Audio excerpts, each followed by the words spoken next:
Ford introduced their compact Falcon line for 1960 in base and deluxe trim, available in 8 body styles that included 3 wagons, 2 sedans, coupe, convertible, and utility, or ranchero. Initially powered by a 95 horsepower, 2.5-liter, 144 cubic inch 6, backed by a 3-on-the-tree, or a 2-speed Ford-O-Matic. They were 181 inches long on a 110-inch wheelbase, weighing 2,400 pounds, and prices started under $2,000. Ford claimed the cars could get better than 30 miles per gallon. First-year U.S. sales were over 435,000. The 4-door sedan would also be manufactured in Australia, but with a lower final drive ratio.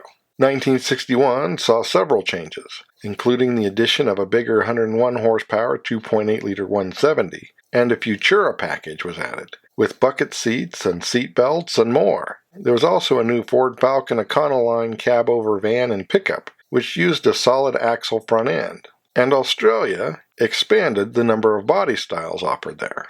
1962 added a Squire Woody package, started offering a 4-speed, and revised the roofline mid-year, and the Australian version would start to differentiate itself from the American version, including getting upgraded front suspension using parts from the bigger Fairlane. And knockdown kits of the American sedan would start to be assembled in Argentina. Mid-year 1963 added a V8 Sprint, powered by a 164 horsepower 4.3-liter 260, a car that would be the foundation on which the first Mustang was derived. It could do the quarter mile in 17.5 seconds, and nearly reach 105 miles an hour. The American version was restyled in 1964, and the Sprint gained stiffer suspension, and upgraded to a bigger 4.7-liter 289 with 200 horsepower mid-year. The Australian versions would get updated styling of their own for the year, with upgraded suspension for rough roads, while the Argentina cars gained a Futura with an 116 horsepower 3.1-liter 6.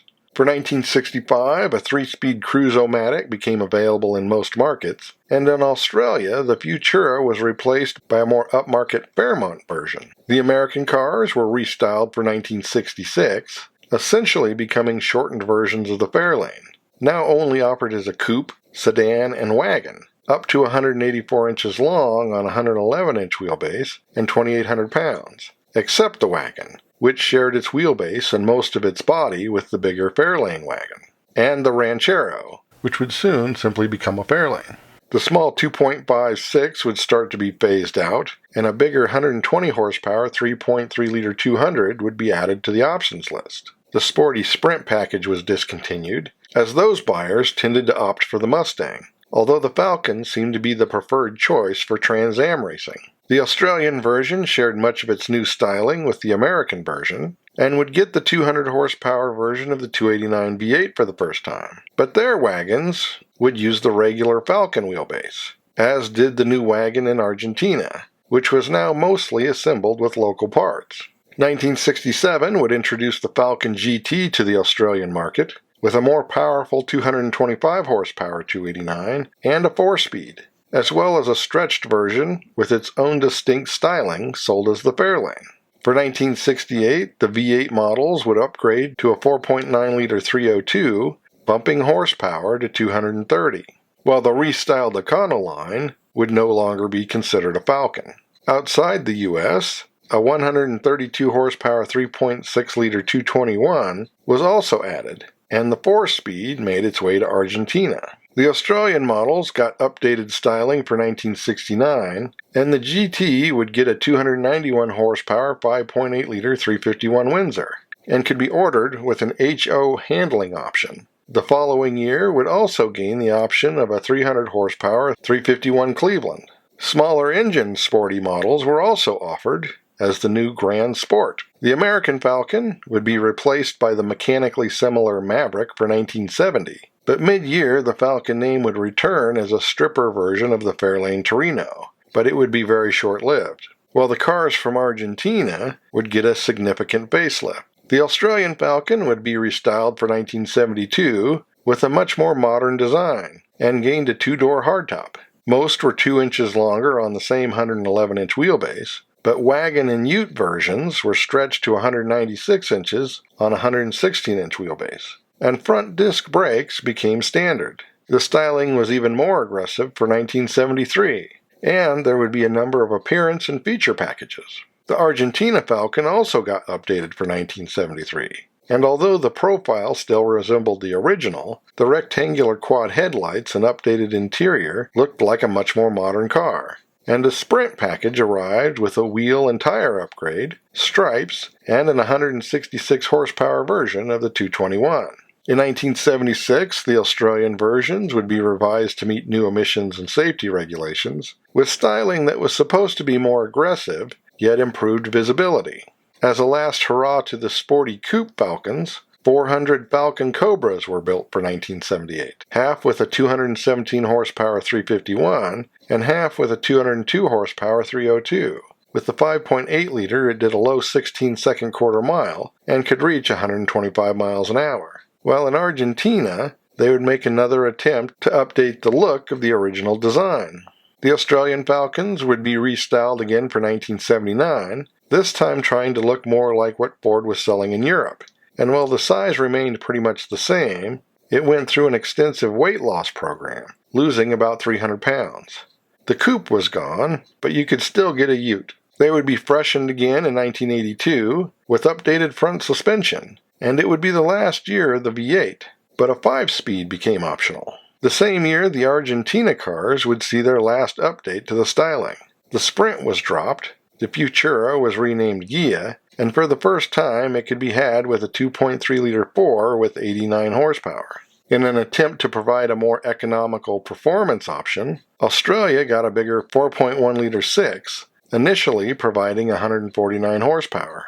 In 1986, power steering and four-wheel disc brakes became standard, and in 1988, a more modern Falcon would arrive, 189 inches long on a 110-inch wheelbase and about 3,200 pounds. The straight-six engines were now offered in 121 horsepower 3.2-liter or 3.9-liter with 161 to 186 horsepower. The Argentina cars would continue with minor updates until it was discontinued in 1991. At the same time, the 5-liter V8 returned to Australia, backed by a 4-speed automatic, while the smaller 6 was dropped, and a 4-liter 6 with 198 horsepower was introduced. The return of the V8 allowed there to be a 25th anniversary GT model for 1992. About the same time, the XR6 and XR8 appeared, performance models that got various enhancements to suspension, drivetrains, and trim. There would be another update to the styling for 1993 that included the return of the Futura package, but an older design would also be offered as a van and ute for commercial use. The styling would be updated again in 1994, a bit more extensively. Both the standard range models and the older commercial variants would get facelifted for 1996, although the cars would be thoroughly redesigned for 1998, seeing several upgrades, including available independent rear suspension. The cars were 193 to 199 inches long on a 110-inch or 115-inch wheelbase and 3,400 to 3,600 pounds. The series would end in 2001 with an XR8 Rebel that included a 300 horsepower version of the 5-liter V8, as well as a PlayStation 2 with Gran Turismo 3 A-Spec. But if that wasn't enough car for you, you could opt for one of the T3 models, with a Windsor V8 stroked to 5.6 liters, or 342 cubic inches, with 335 horsepower. 2002 again saw major updates, including new styling, revised suspension, and new engines. The dual overhead cam 4-liter 6 came in 244 horsepower, or 320 horsepower turbo, and the 5.4-liter Triton V8 came in 350 or 390 horsepower versions. And in 2004, it gained a 6-speed manual. With the 2005 update, the 6 gained both refinement and horsepower to 250 and 329, as well as a 6-speed automatic and electronic stability control. And a more aerodynamic front the next year helped with a marginal increase in mileage. There would be a new Falcon for 2008, but as there was no wagon version, the old wagon would continue through 2010. The new car was 195 inches long on a 112-inch wheelbase, weighing roughly 3,800 pounds, and would see the introduction of a luxury variant known as the G6, effectively replacing the Fairmont. Emissions regulations would mean the existing V8 would have to be phased out, so in 2010, Ford Performance Vehicles introduced a 5-liter Coyote version with 422 horsepower. 2012 would see the first 4-cylinder Falcon there, a 2-liter EcoBoost with 240 horsepower. But by this time, Ford had determined that continuing to manufacture cars in Australia was unprofitable and would begin winding down production. The final version of the Falcon was introduced in 2014 with easily recognizable Ford design language, and 2016 would be its final year, in spite of complaints by enthusiasts. And as always, thanks for watching. Don't forget to comment below and like and subscribe.